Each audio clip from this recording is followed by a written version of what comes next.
Gente amada por Deus, muito boa noite. Se não for pedir muito, seria preciso se aproximar um pouquinho, por gentileza.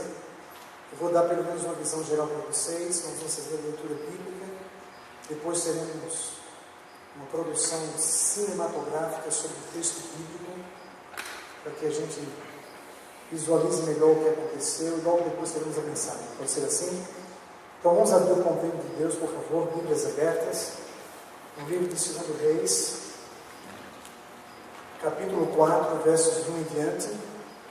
O texto nos fala a respeito de um milagre que ocorreu de forma surpreendente, numa situação de extrema necessidade. Deus socorreu alguém que precisava dele como nunca. Então, por favor, 2 Reis, capítulo 4, versos 1 em diante, a palavra assim nos diz: certa mulher, das mulheres dos discípulos dos profetas, clamou a quem? A Eliseu, dizendo o que, gente? Meu marido, teu servo, morreu, e tu sabes que ele temia o Senhor. E chegado o credor para levar os meus 2 filhos para lhe serem o quê? Escravos. Versículo 2, Eliseu lhe perguntou: o que te hei de fazer? Dize-me, que é o que tens em casa? Ela respondeu: tua serva não tem nada em casa, senão uma botija de azeite. Então disse ele: vá, pede emprestadas vasilhas a todos os teus vizinhos, vasilhas vazias não poucas. Então entra e fecha a porta sobre ti e sobre teus filhos, e deita o teu azeite em todas aquelas vasilhas, põe à parte a que estiver o quê, queridos? Cheia. Partiu, pois, dele, fechou a porta sobre si, sobre seus filhos. Estes lhe chegavam as vasilhas e elas enchiam. Cheias as vasilhas, disse ela a um dos filhos: chega-me aqui mais uma vasilha.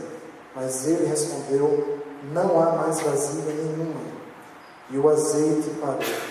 Então foi ela e fez saber ao homem de Deus.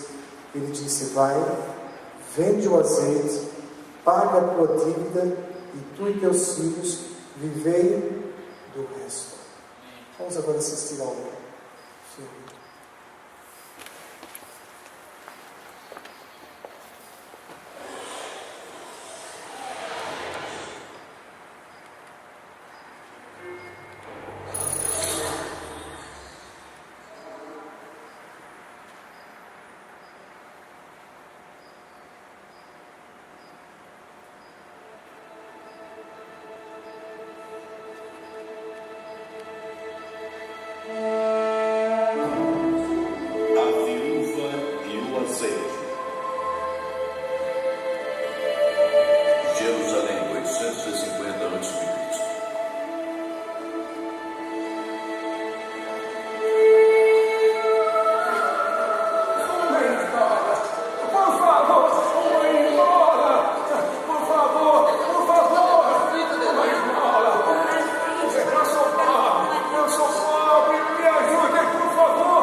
Viemos cobrar a dívida do seu marido.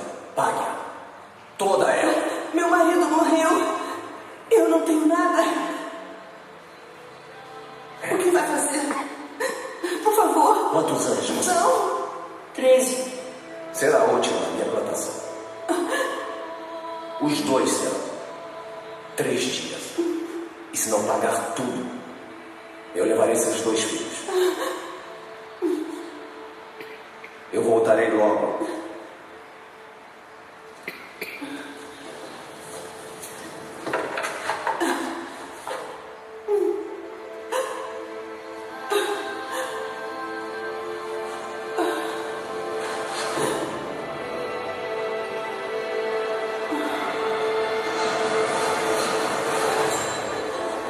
Está sendo desesperada. Será que essa mulher está querendo? Profeta Eliseu! Me ajudem! Me ajudem! Por Deus, me ajudem! Profeta Eliseu! Eu sou muito necessitado! Me ajudem! Profeta Eliseu!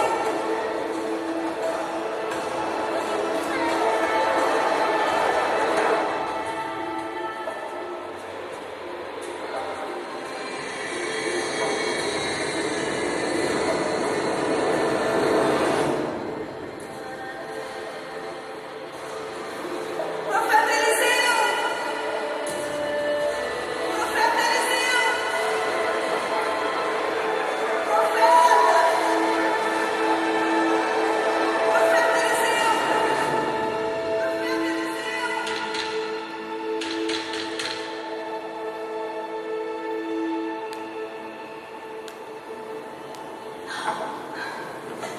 Profeta Eliseu!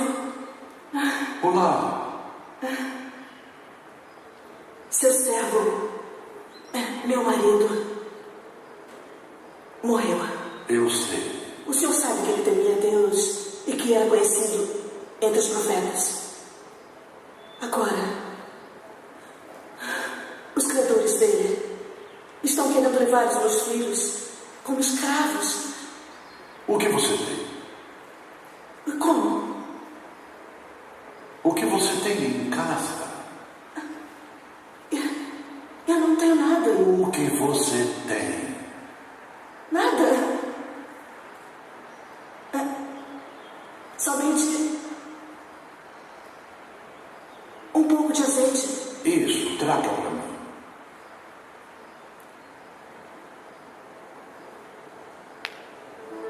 Peçam a seus vizinhos todas as vasilhas vazias que tiverem. Juntem o máximo que puderem carregar e tragam aqui.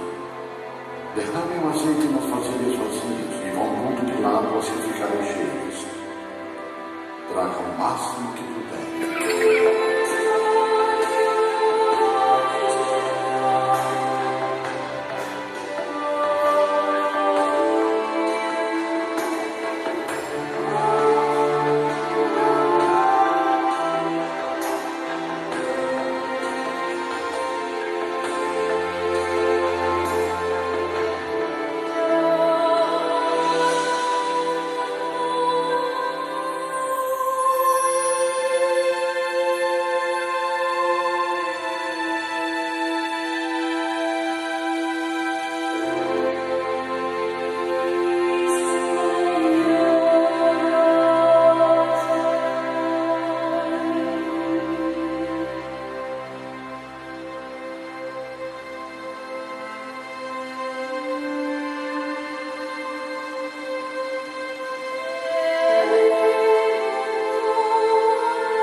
Eu preciso de outra vasilha.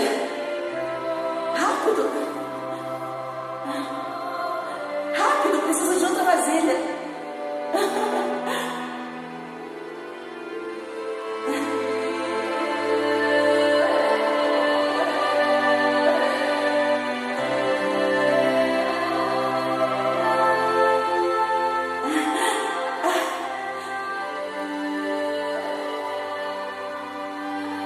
Rápido, traga mais vasilha.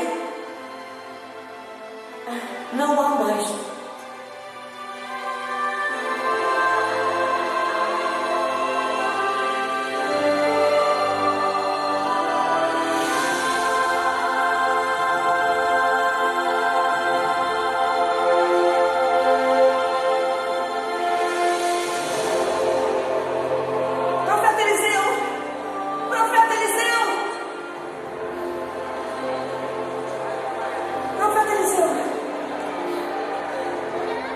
atenção.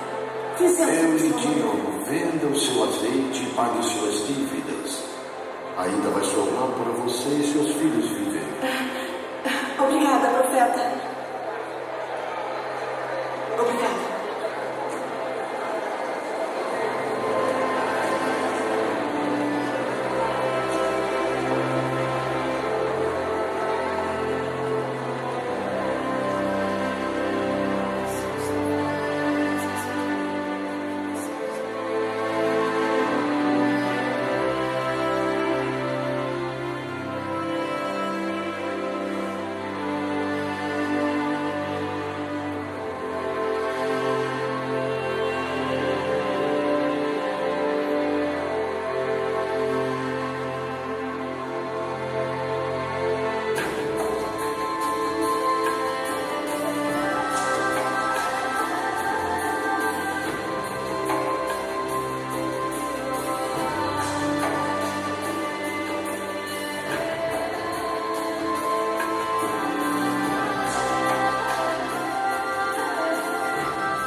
Versão brasileira, Áudio News. Muito bem, situação difícil. Pessoas fiéis passam por situações financeiras difíceis?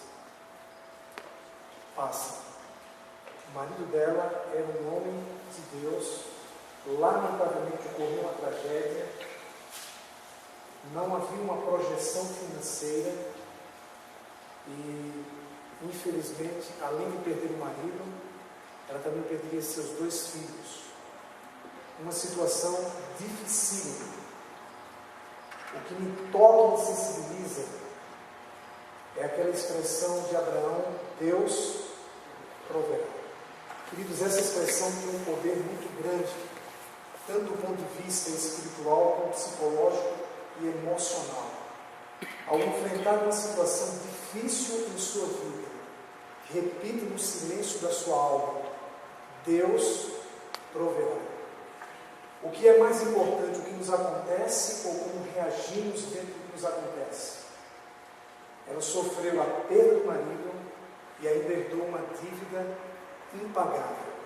Se existe alguém na Bíblia que de fato estava numa situação financeira dificílima, esta pessoa é exatamente a viúva que nós acabamos de ler a história e também assistir a história.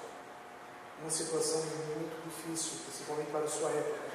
Mas a reação dela me sensibiliza e mostra como nós precisamos reagir diante das situações difíceis. Precisamos reagir profeticamente. Ela teve uma vida orientada profeticamente. Então, no contexto do século XXI, você ter uma vida orientada profeticamente, crer na palavra e ver a mão de Deus sobre a tua vida, o seu longo braço sobre o seu ombro, na resolução dos seus problemas, são experiências que marcam a nossa vida e se tornam referências para a nossa espiritualidade. Amados, não se enganem. 2 coisas que nós precisamos em nossa vida espiritual: referências e experiências. Sim ou não? Qual era a referência dessa mulher? A referência dela era o próprio marido. Ele não deixou um legado financeiro, mas ele deixou espiritual. A vida dele foi de fato uma referência espiritual para a esposa e os filhos. Um homem que na realidade ficou no anonimato, mas que teve uma vida espiritual caracterizada pelo amor, pela fé e pela fidelidade Eu entendo que a nossa vida, do ponto de vista bíblico, ela precisa ser caracterizada pelo amor, pela fé e pela fidelidade. E esta referência lhe deu suporte no momento da provação, da aflição, para enfrentar espiritualmente a situação e ver a mão de Deus em seu favor. Ela não podia contar com ninguém, a não ser com Deus através do profeta Eliseu. Há situações na vida que ninguém pode nos ajudar, a não ser quem? Deus.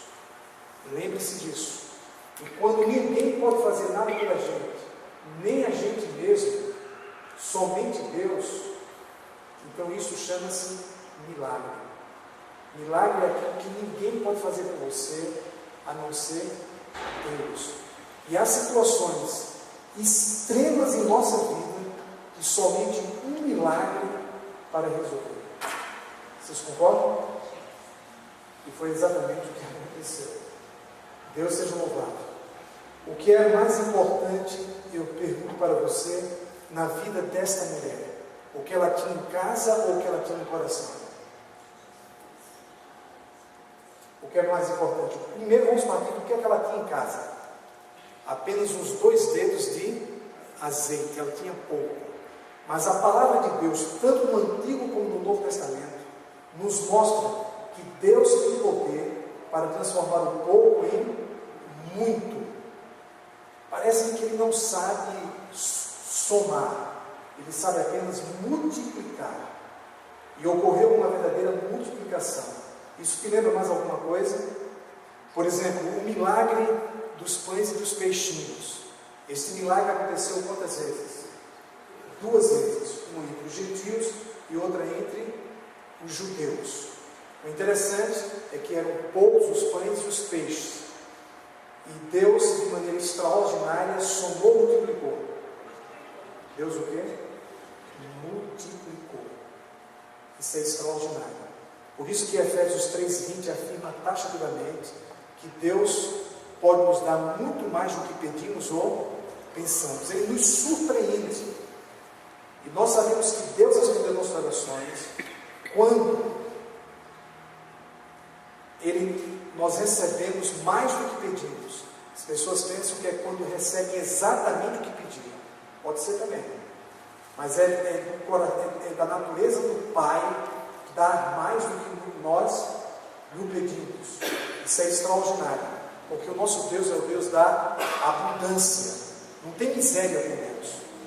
Miséria não sabe, não vem de Deus.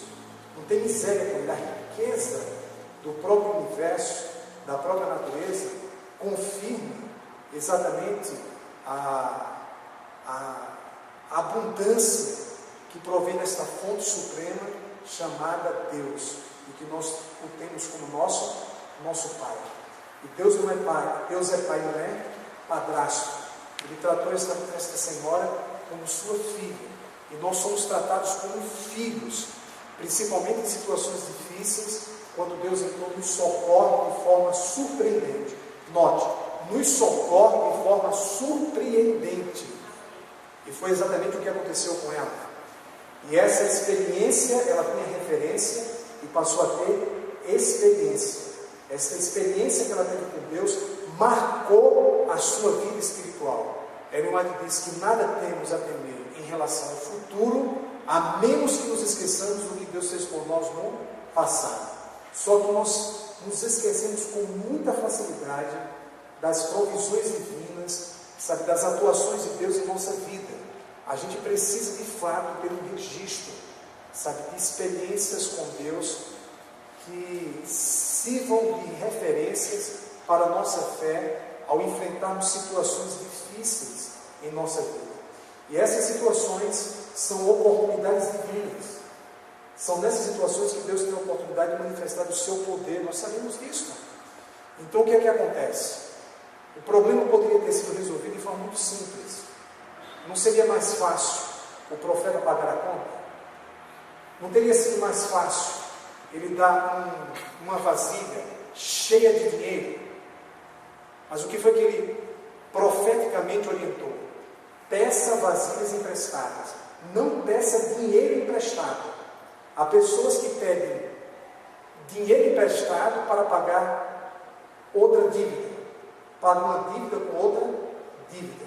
Não faz parte dos planos de Deus que você pague uma dívida com outra dívida, salvo algumas exceções em que de repente você conseguiu juros mais baixos e de repente, dentro de uma manobra econômica, apresente-se de forma inteligente viabilidade.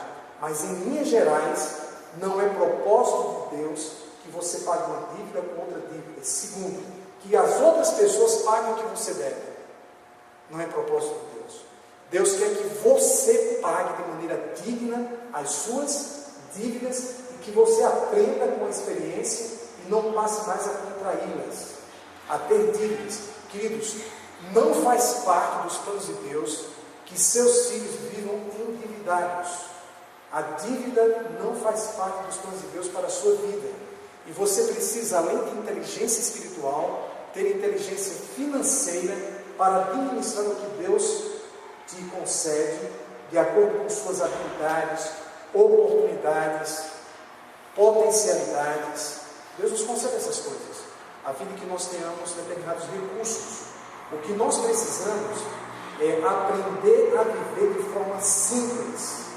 Há muitas pessoas vivendo de forma sofisticada para impressionar não a Deus, mas os outros. Nós impressionamos os anjos quando vivemos de maneira sábia e de maneira simples, mas não simplória. Deus espera que nós vivamos de maneira simples e que de forma inteligente administremos os nossos recursos de forma tal que alcancemos satisfação na vida. Sabe, a sua satisfação, sua felicidade não depende de quanto você ganha. Não depende disso, porque há pessoas que ganham muito mais do que você e estão insatisfeitas, e outras que ganham menos e estão satisfeitas. E há uma relação muito grande entre satisfação e felicidade. Nós precisamos nos libertar desta pressão socioeconômica que vivemos, inclusive aqui em Brasília, a ponto de nós vivemos em função, muitas vezes, das coisas para impressionar as pessoas. Então, vivemos em função, sabe, do dinheiro, de ganhar mais dinheiro, e se de repente isso acontece de forma honesta, Deus te abre os janelões do céu, não há nenhum problema, desde quando você use a prosperidade para abençoar o mundo. Está claro isso? Agora, a realidade é que alguns têm prosperidade e outros não têm tanta. Mas o que é que importa? Nós não estamos aqui, do ponto de vista bíblico, para ganhar mais dinheiro neste mundo, mas estamos aqui para obter, pela graça de Cristo, a salvação. Então nós precisamos, como igreja, desenvolver uma visão espiritual sobre a questão do dinheiro de acordo com a nossa realidade. O fato, queridos, é que ela passou por esta situação, mas recorreu a Deus. A quem você recorre quando tem um problema em sua vida? A quem você recorre quando você está passando por situações financeiras difíceis? A quem você recorre? Ela recorreu a quem? Ao profeta. Recorreu a Deus por meio do profeta. Por isso eu falo em termos de uma vida profeticamente orientada no século XXI. O que a Bíblia nos diz e o que os escritos de Ellen White também nos afirmam. E a gente sabe que o espírito de profecia não é Ellen White, é o Espírito Santo. Mas nós entendemos que as orientações nos dadas através dos escritos de Ellen White são de fato proféticas, são verdadeiras. E quando nós vivemos de acordo com as orientações proféticas, no final, se houver necessidade, Deus realizará um milagre. Se houver necessidade. Ela teve sua vida orientada profeticamente. Então, queridos, o que é que ela tinha em casa? Apenas 2 dedos de azeite. Mas o que é que ela tinha no coração? Ela tinha o quê? Ela tinha fé, determinação. Sim ou não? Ela tinha fé e tinha determinação. Ela tinha uma outra coisa extremamente importante. Ela queria de forma digna pagar o que ela devia. Ela tinha disposição interior. Amados, nós precisamos exatamente disto. Por isso eu perguntei para vocês o que era mais importante, o que ela tinha em casa ou o que no seu coração. O que ela tinha no seu coração. Eu quero saber nesta noite, à luz da palavra, o que você tem em seu coração. Você tem fé em Deus? Jesus nos faz um apelo em Marcos 11:22. Tem fé em Deus. E quando nós temos essa fé, nós alcançamos, de acordo com 1 João 5,4, a vitória. Algum tempo atrás, em um país aqui da divisão sul-americana, uma senhora estava passando por uma situação muito difícil e estava renegociando sua dívida, não sei quantas vezes. Apesar de suas intenções, ela não conseguia pagar o que devia. Não conseguia dormir à noite, estava sofrendo muito. Mais uma vez ela esteve na agência bancária, o gerente já não sabia mais como olhar para ela, uma verdadeira humilhação. Naquele dia, quando ela saiu do banco, chorando, ela viu um saco e aquilo a chamou a atenção. E quando ela pegou no saco, por incrível que pareça, era um saco que estava repleto de dinheiro. E ela então pensou, pega o dinheiro e paga a dívida. Você já tentou resolver um problema seu pecando? Resolver um problema com um pecado? Por exemplo, você está desempregado, passando por uma situação financeira difícil, contas atrasadas, escola dos filhos, água, luz, cartão de crédito e etc. E você então abre a sua geladeira e vê a geladeira quase vazia e você pensa o que fazer.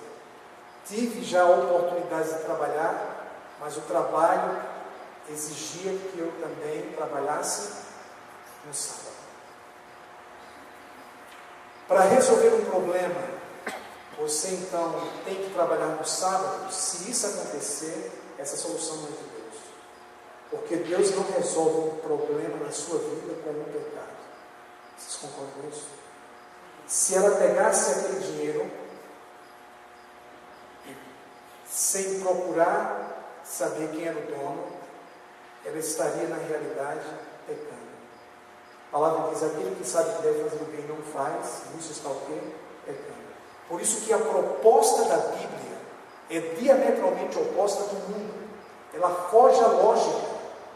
De acordo com a lógica, ela pegava o dinheiro e pagava a dívida. Mas o que ela fez? Ela entendeu que quem perdeu aquele dinheiro havia saído do banco. Então ela pegou o dinheiro, voltou para o banco e notificou para o gerente que havia encontrado aquele saco de dinheiro, que provavelmente era de algum cliente do banco, e que ela estava devolvendo, a fim de que quando a pessoa procurasse, ele então devolvesse. O próprio gerente ficou surpreendido. Como alguém neste mundo agiria dessa forma? Queridos, é exatamente isso que acontece. Os cristãos agem de maneira diametralmente oposta ao mundo, porque nós temos crenças e valores completamente diferentes. Não é que nós sejamos melhores do que os outros, é que Cristo faz a diferença em nossa vida.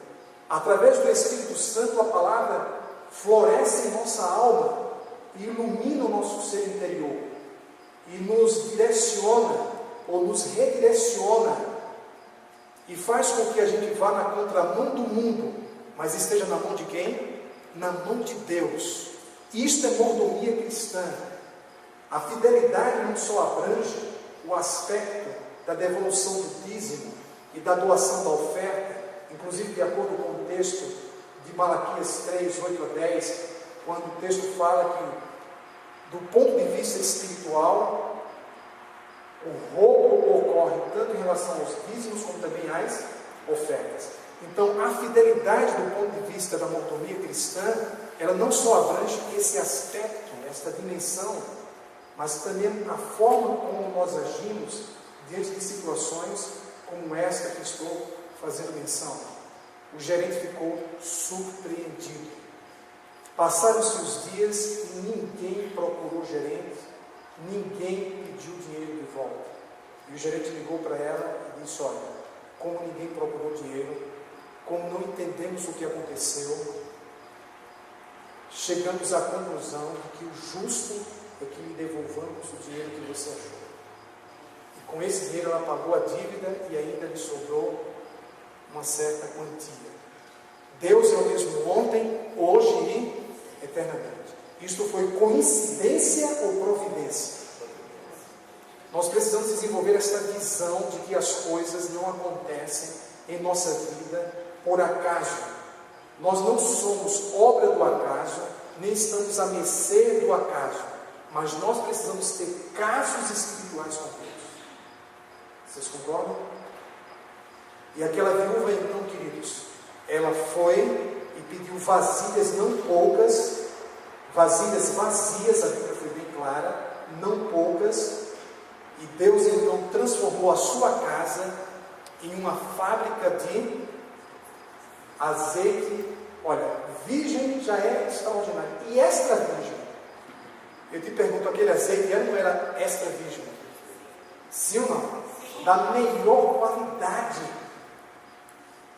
E o fato é que ele transformou a sua casa numa fábrica, sabe, do melhor azeite já produzido. Até então, foi como aconteceu com a questão do vinho, no casamento em Caná da Galileia. Deus repete seus milagres de formas diferentes, porque Deus trabalha de muitas formas e de muitas maneiras. Nós não podemos limitar a maneira de Deus trabalhar em nossa vida. É por isso que Ele nos surpreende. E o fato, queridos, é que além de pagar a dívida, ela também ganhou uma aposentadoria. Sim ou não? Porque o restante foi suficiente para que ela vivesse de maneira extraordinária. Queridos, por favor, diante dessas considerações, eu quero que você volte para casa hoje, sabendo e lembrando-se apenas de uma coisa: se Deus é por nós, quem será por nós? Deus proverá. Fiquemos em pé para oração. Querido e excelso Deus, louvado sejas pela grandeza do teu ser e também, Senhor, pelas manifestações do teu poder em nossa vida. Amém, Senhor. Ajude-nos a termos uma vida profeticamente orientada pela palavra e pelo Espírito. Que sejamos agraciados em termos referências e experiências que fortaleçam a nossa fé em tua pessoa, palavra, poder e promessas. Amém, Senhor. Que tu abençoes a cada um de nós, para que além de conhecermos a tua palavra, conhecermos também a tua pessoa. Amém, Senhor. Que sejamos, ó Deus, fortalecidos espiritualmente nos momentos difíceis da vida, que busquemos ao Senhor. E que façamos o que é certo porque é certo. Que tenhamos uma vida caracterizada pelas virtudes de Cristo: o amor, a fé e a fidelidade. Amém, Que Senhor. todos nós nos sintamos abraçados pelo Senhor. E que sejamos, Pai eterno, aquilo que tu esperas que cada um de nós seja. Em nome de Jesus. Amém. Amém, Senhor.